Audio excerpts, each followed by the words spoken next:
Walmart recently announced three new shipping programs for suppliers. Can you explain what they are?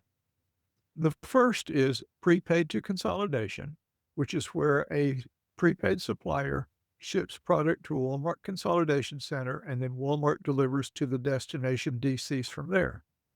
The other is a national PO, which is where Walmart issues a single purchase order inbound to a consolidation center and instead of 42 different purchase orders. And then the third is a national DC, which is for certain e-com only items. And if a supplier is interested in any of these programs, what do they need to do? Generally, they're contacted by Walmart to let them know that they're eligible for these things. If you're a prepaid supplier and you're considering going into consolidation, there is some work to do. There will be cost changes that you'll need to evaluate, and potentially the supplier would need to make cost changes to Walmart if they're going to do that. The national PO program, you have to be a supplier with in a certain region of one of the two consolidation centers that are already set up for this. So it could be that you're a supplier in the middle of Kentucky somewhere, but there's not an ICC nearby, so you're just simply not eligible. Now that will change as Walmart rolls out more of these. And then the national DC is for e-com items that are sold only through e-commerce, Okay. but instead of distributing product broadly through fulfillment centers throughout the US, they're gonna house them in a single fulfillment center in the center part of the US. If a supplier does start using one or any of these programs, are there any pitfalls or challenges that they're going to need to watch out for? Let's start with the first one, which is prepaid to consolidation.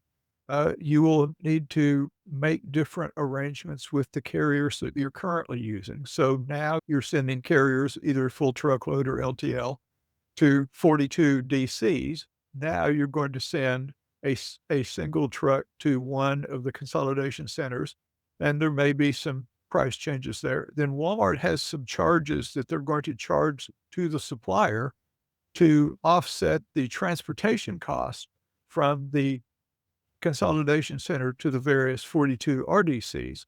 So you have to look at how did my transportation costs go down and how is that offset by what Walmart is charging me? And does this all make sense?